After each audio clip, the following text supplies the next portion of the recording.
Qari mill-Evanġelju skont San Luqa. F'dak iż-żmien huwa sejjer lejn Ġerusalemm Ġesu għadda jgħallem f'xi bliet u rħula. U kien hemm wieħed qallu mulej, jaqgħu ftit huma dawk li se jsalvaw u weġġibhom. Tħabbtu biex tieħdlu l-bib id-dejjaq, għax kif ngħidilkom jien ħafna qatt ifittxu li jeħdlu u ma jirnexxilhomx. Għax meta sid id-dar ikun qam jalaq il-bib intom tibqgħu barra u tibdew tħabbtu l-bib u tgħidu mulej iftħilna, iżdu jweġibkom u jgħid ma nafx minejn intom. Imbagħad taqbdu tgħidulu kilna u xrobna miegħek aħna u int għallimt fil-pjazezz tagħna u jwieġeb u jgħidilkom ma nafx minejn intom, morru minn qudiemi intom il-koll li tagħmlu dak li mhux sewwa. Hemmhekk kien hemm il-biki u t-teżżiż ta' snien. Meta taraw l-Abraham u l-Isaq u l-Ġakob u l-profeti kollha fis-saltna talla u intom mkeċċija l barra. U jiġu nies mill-vant u l-punent mit-tramuntana u l-nofsinhar u jqogħdu għall-mejda fis-saltna talla. U waraw hawn minnu tal-aħħar u għad ikun l-ewwel u hawn minnu tal-ewwel u għad ikun l-aħħar. Il-kelma tal-mulej, it-tifħir lilek Kristu. F'din is-silta eżistej fil-Vanġelu skont San Luqa għandna il-Ġesu jiġi mistoqsi għal darba oħra Ġesu jistaqsuh diversi mistoqsijiet. Il-mistoqsija tal-lum meda jekk mhix ftit dak li se jsalvaw. Darba oħra Ġesu wkoll wieħed saqsih min hu l-proxmu. Meta mbagħad Ġesu jagħti l-parabola tas-Samaritan il-ħanin. U ninnotaw kemm f'dik il-parabola u anke f'din iċ-ċirkustanza Ġesu ma jwieġibx direttament għall-mistoqsija. Meta qalulu min hu l-proxmu tiegħi ma jgħidilhomx min hu l-proxmu, imma jurihom kif iġġib ruħek ta' proxmu. L-istess illum meta qed jgħidulu ftit se jsalvaw ma jgħidilhomx jekk hux il-ftit jew l-ħafna, imma jgħidilhom kif issalva.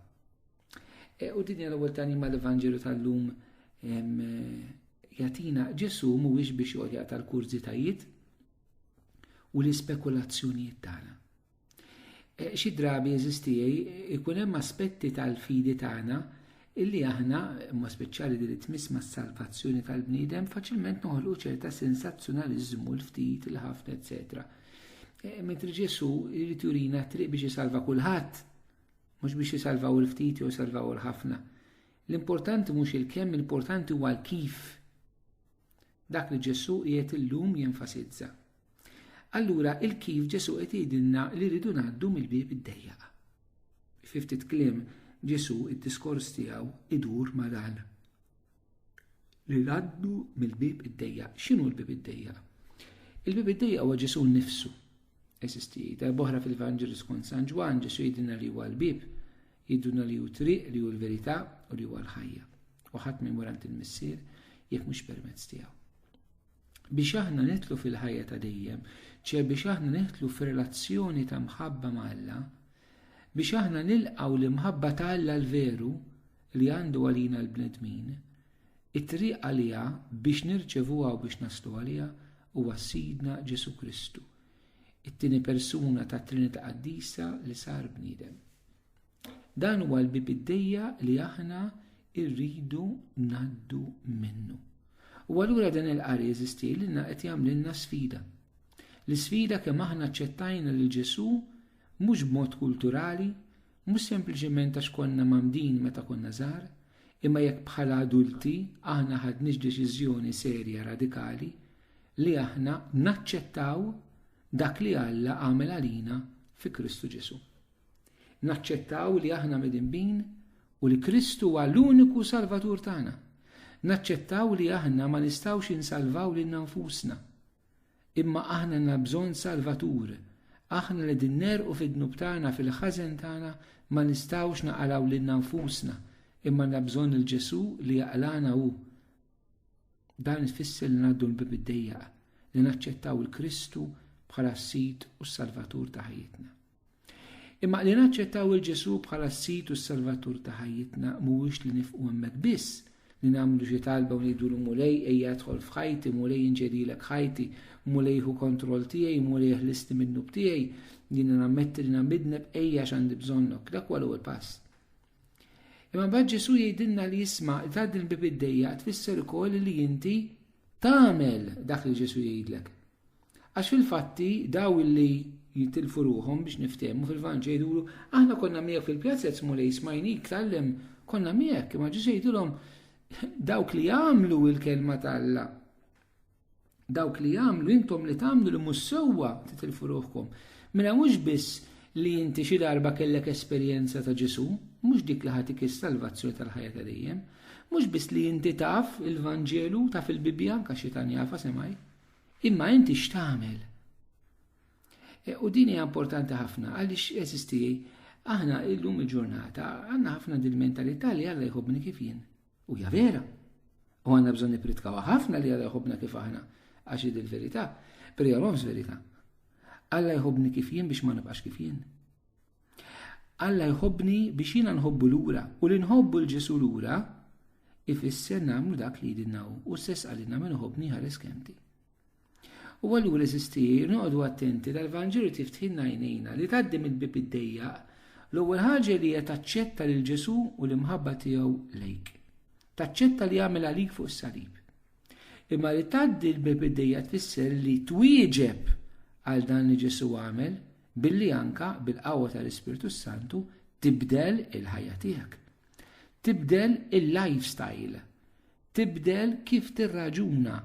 Tibdel kif taħsibha. Ħbibti aħna jista' jkun din il-kelma ssirna f'mument xokkanti. Għax inti wkoll tista' tgħid ma' daw imma mulej jien kont immur qudies il-ħadd. U Ġesu jista' jgħidlek ma nafx min int, mur minn qudiemi int li tagħmel dak li mhux sewwa. U dina tista' jkollna di tendenza eżisti li aħna qegħdin nifirdu dak li nagħmlu fil-liturġija, fil-quddies, fil-Knisja, ma' d-deċiżjonijiet li nagħtu fil-ħajja ta' kuljum. Ma kif neħdu l-argumenti tagħna, illum qed tidħol ħafna l-idea isma' dak li temmen fih inti żommu għalik imma dak m'għandux jaqsam mal-ħajja politika, mal-ħajja soċjali, mad-deċiżjoni tal-ħajja ta' kuljum, mal-post tax-xogħol, mad-divertiment. Isna għandna split personality. Żewġ persuni fil-Knisja mod u barra mill-Knisja mod ieħor. Nistgħu ngħidulhom li aħna konna nkunu miegħek fl-Ewkaristija u xorta jistgħidilna morru minn qudiemi intom li tagħmlu l-ħażen. Għaliex dak li aħna niċċelebraw fil-preżenza tal-Alla li tiġi trasformat fi stil ta' ħajja. Il-Knisja għandha biex ngħidu hekk saying bil-Latin imma sempliċi nitalmuh.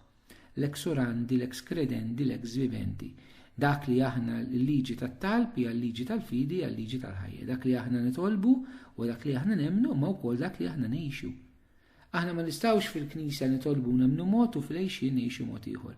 Il-bib id-dejjaq huwa t-tlieta li huma f'daqqa, il-Ġesu li nitlob, il-Ġesu li nemmen, ma l-Ġesu li ngħixu ukoll. Ma nistgħux nifirdu dak li nitolbu minn dak li nemmnu minn dak li aħna ngħixu. Sfortunatament eżistijej. Aħna għandna din il-firda, għandna din il-qasma, għandna din id-dikotomija fi żminijietna. Daħlet bħala argument demokratiku kważi kważi illi qed jeffettwa l-ħsieb tal-insara, li l-insara qed niġu ippuxjati biex nemmnu li dak li nemmnu jottalina, inżommu fil-ħajja privata tagħna, però ma nimponux fuq l-oħrajn, eċetera, eċetera, eċetera. Dan huwa kollu erq eżisti. Għaliex verità li tagħna Ġesu mhix għall-insara mejja għall-bniedem. Ġesu ma ġiex għall minnu nisrani. Ġesu ġie għall-bniedem. Huwa għall-bniedem li jsir nisrani. Eżisti u nisrani li jsir bniedem aktar fl-aħħar mill-aħħar. Imma Ġesu ma ġiex għalina l-insara. Ġesu huwa l-uniku salvatur. Buddha ma jsalvakx, Muhammad ma jsalvakx, Konfuġju ma jsalvak, l-ebda lider politiku ma jsalvak, l-ebda lider reliġjuż ma jsalvak. Ġesu biss huwa l-uniku salvatur. Ħadd iktar l-Papa, l-Isqof, l-Saċerdoti, ħadd Ġesu biss hu s-salvatur tagħna. Imma Ġesu ġie għal kulħadd u aħna rridu nilqgħuh, irridu nitolbuh, irridu nemmnu fih, imma rridu ngħixu dak li għalilna. Dak huwa il-bib id-dejjaq. Huwa dejjaq eżistijej għaliex huwa wiesa biżżejjed biex jgħaddi Ġesu. U jekk aħna nimxu warajh, allura aħna ngħaddu minnu wkoll. Eżistijej huwa dejjaq għaliex ma nistgħux indaħħlu l-mentalità tad-dinja fih. Ma nistgħux inkunu Alla u max-xitan, ma nistax ikunu Alla u mad-dinja fl-istess ħin. Ġesu għallinna irid jiġi warajja, irid jiġħad lilu nnifsu, jerfa' salibu u jimxi warajja. Tiġħad lilek innifsek jiġifieri tgħid le għal ġibdiet ta' dnub li hemm fik, għal kilba għal poter, għal monopolju, għal kilba għal flus. Li terfa' s-salibu li tagħmel irida Alla, li tgħix il-kelma Alla, li twettaq dak li Alla jrid minnek. U bekk tista' timxi warajja għall-ġenna fl-eternità. U dan huwa biss ferħ għal min jemmen. Ovvjament, dan huwa xi ftit tadbatija wkoll. Irridu nammettuha illi biex ngħixu din il-lifestyle li ngħaddu l-bibdejja ħajkonna nbagħtu xi ftit se jippersegwitawna se jtqubina, ikollna nitqabdu ma' nfusna għax forsi l-bib il-wiesa anke wkoll joġobna aħna fil-ħajja tagħna, il-bib tad-dub joġobna, irridu ngħidu le lil nfusna. Però żistijej l-importanti li aħna nagħmluha fil-qawwa tal-Ispirtu Santu. Dak li aħna maħniex kapaċi nagħmlu Alla u kapaċi jagħmlu fina fil-ħniena infinita tiegħu. Mela kuraġġ eżistijej. Naċċettaw l-imħabba li Alla l-Missier brina f'Ġesu Kristu u ngħaddu minn dan il-bidejja li wassalna għal ħajja ta'